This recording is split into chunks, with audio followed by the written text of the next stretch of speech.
Well, hello, folks out there in YouTube land. Got a big show lined up for you. Let's get right on into it. All right, who's winning the offseason? We're going to talk about the portal and also a little bit of recruiting in basketball. And as you know, I've been keeping up with this story about John Calipari, Mark Pope now being at Kentucky, that whole situation, and of course Rick Barnes at UT. These are some of the biggest stories going on right now in basketball. So let's get right on into this. All right, Calipari's been doing what he does. His basketball commits, we'll take a little look-see. All three of these guys are 5 stars on other services. They're high 4 stars here on 247. And these are guys that he had at Kentucky or committed at Kentucky. Carter Knox, Billy Richmond, Boogie Fland, 3 of his big-time players. And let's see who else he's picked up. And realize that John Calipari is having to pretty much rebuild the entire Arkansas roster, exactly what Mark Pope's having to do at Kentucky. Whereas Rick Barnes has about half his team still intact, which is, look, we're in the transfer portal era, and it's going to be pretty typical that you're going to have to go out and replace a bunch of players every year. UT, especially this year, because we had several super seniors who are like 23, 24, 25 years old. I'm not saying Tennessee was old last year, but Rick Barnes was not the only one getting AARP mail sent to him. Nothing. Fine. Made a little joke, and nobody's laughing. Boy's got a mouth like a cannon, always shooting it off. All right, that's fine. Back to Arkansas. John L. Davis picked him up, real nice 4-star. Jonas Adu. Seems like I know who that is. Seems like I've watched that guy for a few years. Adu, of course, played for Tennessee. He was our center, and he didn't play so good in the NCAA tournament towards the end. He actually didn't score any points against Purdue. And Mr. 7'4", horse's rear end, Zach Edey, who I can't stand. Damn it, I hate that Bob Parker. Okay. And he's a solid player. He's going to score his 10 to 12 points a game, and he'll get you some rebounds and all that. And then they picked up another fella at 7'2". I believe this was another Kentucky guy. So they've got some length there. They got a couple of centers, basically, which tells me Adu will probably play forward. Calipari is obviously killing it in the offseason, which is what the guy does. He's won, I think, 27 national championships in the offseason. But I think he's only won like one in the regular season. But he always wins the offseason. That's what the guy does. Now let's see what Mark Pope's been up to. I think he's been doing a good job in the portal. All right, of course, we know he's got Travis Perry, who's a nice 4-star. He'll be a freshman, obviously, next year. That's his one recruit. Then he went into the transfer portal. He picked up a very nice point guard from West Virginia. You can see right here he's got a nice 4-star rating. Then Kobe Bray picked up another 4-star who is a shooting guard out of Dayton. Let's see, Brandon Garrison, 6'11", 245 pounds, nice high 4-star out of Oregon State. Andrew Carr, 6'9", guy out of Wake Forest, another 4-star. Let's see, Otega Owu, another 4-star. Looks like he's a strong forward out of Oklahoma. Lamont Butler, looks like he's a point guard, 4-star, guy that's really improved his stock. He was a 3-star in high school. And then Amari Williams, who is going to probably play center. Let's see, 6'10", 265. He's a big dude. And he's out of, let's see, what is that, Dayton? No, that's not Dayton. What is DU? No, that's out of Drexel.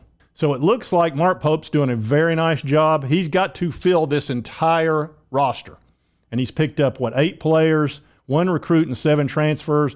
All these guys are guys that will be able to immediately play and probably play pretty well. So Mark Pope is doing a rock-solid job.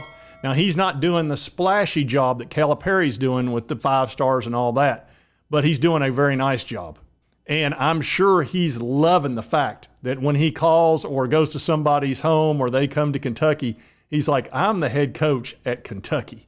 That's a little bit more panache than being at BYU, which there's nothing wrong with BYU. I like that school just fine. But being at Kentucky, you're going to get guys you would never get at BYU, which is, I'm sure he's loving this. He's got to be very happy. Hi. Oh, great. This is going to be a great year. And we'll take a little look-see here at Tennessee. Of course, they do have 1 recruit, 4-star. Bishop Boswell, looks like he's a guard. And he was a top 100 player. And then they got 3 guys out of the transfer portal, all of which I think are going to play quite a bit next year. Got a 6'10", 3-point shooter, Igor Milisak. He scores about 12 points a game. Felix Okpara, he's going to be your rim protector at 6'11", 235. Very good defender. He's not going to score a ton of points, but he'll get you some rebounds, and you're not going to push him around. And then, of course, a big-time scorer in Darlingstone Dubar, who is a guy that Barnes really wanted, 6'8", can shoot the three, and just an all-around great scorer.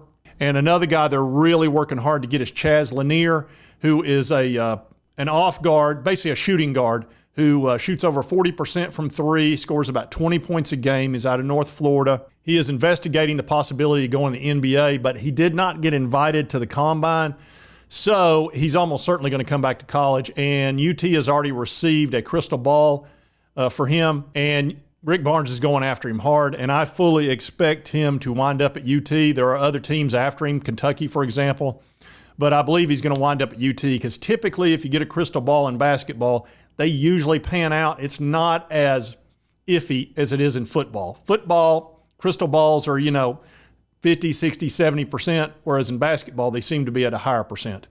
The recruiting and all that, it's just different. And I'm very confident UT is going to offer him good money. Guy scoring 20 points a game, shoots over 40% from three. Yeah, they're going to make him happy. And I'm sure they're looking for somebody to replace Dalton Connect. That guy could be part of the answer, him with Darlingstone. And, of course, realize, we're only picking up, 4 players there, but half our team is still in place with Zeke Ziegler and Meshack, Gainey, who's an off guard, who's a fine shooter, and then, of course, at center, J.P. Estrella, and we've got other fellas that need to get on the court, and their time's coming. So this is a much easier job for Rick Barnes because, he's not a new coach showing up where everybody's transferred out. Actually keeping half your team is you're doing well anymore with the portal the way it is. Because Toby Awaka, I can't believe he left. He went to Arizona. I thought he was the most improved player on our team by far, and he was doing great. He just couldn't stay out of foul trouble. But unfortunately, he might have got offered some good money there or maybe more playing time. That could have been the case. But a lot of his playing time problems were just stop fouling all the time. But anyway, he left as well, and along with all the super seniors and all that. So it looks to me in the offseason that obviously Calipari is winning technically with all those 5 stars. Mark Pope's doing a very nice job. I think he's going to really enjoy the talent level that he's able to bring in and work with. It'll be the best talent he's worked with in his life as a coach, for sure. And then, of course, Rick Barnes, I think he's kind of figured out the key that, more offense, and not worry about the defense so much because as soon as those guys come in, he's going to teach them defense. That's just what the dude does. If you come in and you play for Rick Barnes, you're going to learn how to play defense. That's just a fact. The elite, best of the best. We'll make it better. He's probably the best defensive-minded coach in the country, or one of the top 5 for sure. But he's realized you got to have scoring. That's why he went after Dalton Connect, Gainey, and all those guys last year. And he's doing the exact same thing this year. So if he picks up Chaz Lanier, I'm going to feel great about this offseason.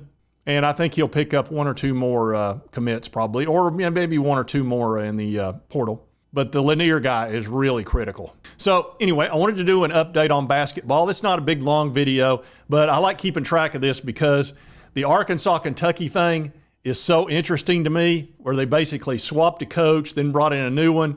And Kentucky and Arkansas, when they play, it's going to be awesome. I'm kind of hoping it's at Rupp. Well, I don't know. If it's at Rupp Arena, it's going to be just crazy.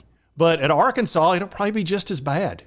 Because Arkansas, those folks go crazy over basketball, and they're going to love having Calipari with all that talent. Now, what he does with that this year, it'll probably be, I can just tell the Arkansas people, prepare yourself for the first part of the season. It's going to be rough. It'll get worse before it gets better.